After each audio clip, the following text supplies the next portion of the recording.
കുർബാന തർക്കത്തിൽ popular front ഇടപെടൽ നടത്തിയെന്ന് മാർ ആൻഡ്രൂസ് താഴത്തിലിന്റെ ആരോപണത്തിൽ അന്വേഷണം ആവശ്യപ്പെട്ട് എറണാകുളം അങ്കമാലി അതിരൂപത. ആരാണ് മാർ ആൻഡ്രൂസ് താഴത്തിനെ ഇക്കാര്യം അറിയിച്ചതെന്നും എന്തൊക്കെ തെളിവുകളുടെ അടിസ്ഥാനത്തിലാണ് പ്രസ്താവനയെന്ന് വ്യക്തമാക്കണമെന്നുമാണ് ആവശ്യം. ആരാധനാക്രമ തർക്കത്തിൽ ബാഹ്യ ഇടപെടൽ ഉണ്ടെന്നായിരുന്നു ആരോപണം. മാർ ആൻഡ്രൂസ് താഴത്തിലാണ് ആരോപണം ഉന്നയിച്ചത്. സജോ ദേവസ്യയുണ്ട്. സജോ ദേവസ്യ, ഒരു വിഭാഗം ഇതിനെതിരെ രംഗത്ത് വരിക കൂടി ചെയ്തിരുന്നു അല്ലേ? ഇപ്പോൾ ഈ സാഹചര്യത്തിൽ അന്വേഷണം നടക്കുന്നുണ്ട്. അന്വേഷണത്തിൽ തെളിവുകൾ കൊടുക്കാൻ ആൻഡ്രൂസ് താഴത്തിൽ പിതാവ് ഇപ്പോൾ നിർബന്ധിതനായിരിക്കുകയാണോ? Good morning Saju. Doctor Arunkumar, good morning. Ernakulam Angamaly അതിരൂപത ഔദ്യോഗികമായി അതിന്റെ വക്താവ് തന്നെയാണ് ഈ ആവശ്യം മുന്നോട്ട് വെക്കുന്നതെന്നാണ് ഇതിൽ ഏറ്റവും പ്രധാനപ്പെട്ട കാര്യം. അതായത് അതിരൂപതയുടെ ആവശ്യമെന്ന നിലയ്ക്ക് സിറോ മലബാർ സഭയിലെ കുർബാന തർക്കത്തിൽ പോപ്പുലർ ഫ്രണ്ട് എന്ന സംഘടനയ്ക്ക് ഇടപെടലിന് താല്പര്യമുണ്ടായിരുന്നു. അങ്ങനെ ആ കേന്ദ്രം, പോപ്പുലർ ഫ്രണ്ട് കേന്ദ്രം റെയ്ഡ് ചെയ്ത ഒരു ഉദ്യോഗസ്ഥൻ തന്നോട് പറഞ്ഞു എന്നാണ് അദ്ദേഹം ദീപിക പത്രത്തിന് നൽകിയ അഭിമുഖത്തിൽ പറഞ്ഞത്. അതിൽ ആർച്ച് ബിഷപ്പ് മാർ ആൻഡ്രൂസ് താഴത്തിനെ പരോക്ഷമായി കുറ്റപ്പെടുത്തിക്കൊണ്ടാണ് അതിരൂപതയുടെ പ്രസ്താവന പുറത്തിറക്കിയിരിക്കുന്നത്. അതിൽ പറയുന്നത് ഈ വിഷയത്തിൽ സമഗ്രമായ അന്വേഷണം വേണം, അതിരൂപതയ്ക്കെതിരെ ഇത് ദുർവ്യാഖ്യാനിക്കാൻ ശ്രമിക്കുന്നു. ഏത് ഉദ്യോഗസ്ഥനാണ് അദ്ദേഹത്തോട് ഇങ്ങനെ പറഞ്ഞത്? അതിന്റെ തെളിവുകൾ എന്താണ്?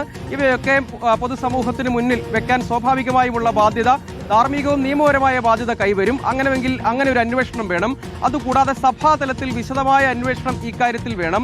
ഇത്തരം പ്രസ്താവനകൾ മതാന്തര സൗഹൃദങ്ങളെ കൂടി ബാധിക്കും നിലയിലേക്ക് പോകും എന്ന ആശങ്കയുണ്ട് തുടങ്ങിയ കാര്യങ്ങളാണ്. അതായത് എറണാകുളം അങ്കമാലി അതിരൂപതയിലെ ആരാധനാക്രമ തർക്കത്തിൽ ബാഹ്യ ഇടപെടൽ ഉണ്ട് എന്നാണ് ആർച്ച് ബിഷപ്പ് മാർ ആൻഡ്രൂസ് താഴത്ത് പറഞ്ഞു വെച്ചത്. അദ്ദേഹം ഈ അഭിമുഖം നൽകുമ്പോൾ അദ്ദേഹം CBCയുടെ അധ്യക്ഷനും സിറോ മലബാർ സഭയുടെ പെർമനന്റ് സീനഡ് അംഗവുമാണ്. ഇപ്പോൾ അധ്യക്ഷ പദവിയിൽ നിന്ന് അദ്ദേഹം മാറി എങ്കിൽ പോലും അദ്ദേഹം പ്രധാനപ്പെട്ട ചുമതല വഹിക്കുന്ന ആർച്ച് ബിഷപ്പാണ് എന്നാണ് ഇതിൽ കാണേണ്ട ഒരു കാര്യം. അദ്ദേഹം എറണാകുളം അങ്കമാലി അതിരൂപതയുടെ ചുമതല കുറച്ചു കാലം ഈ തർക്കങ്ങളുടെ ഘട്ടത്തിൽ വഹിച്ചിരുന്നു.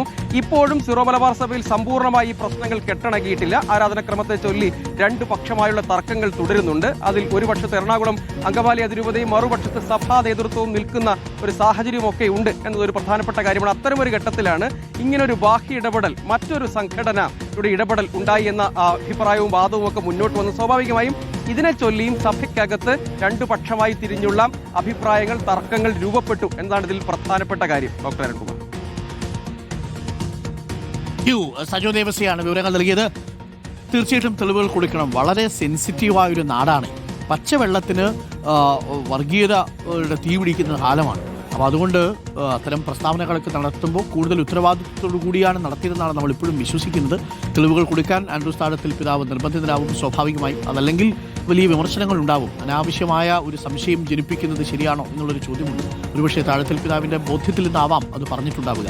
എന്തായാലും തെളിവുകൾ കൊടുക്കട്ടെ. അങ്ങനെയൊക്കെ ബാഹ്യ ഇടപെടലുകൾ ഉണ്ടാവുന്നത് ശരിയല്ല. അതും വളരെ പ്രധാനപ്പെട്ട കാര്യമാണ്. ഏത് രീതിയിലും നുഴഞ്ഞു കയറും കേട്ടു.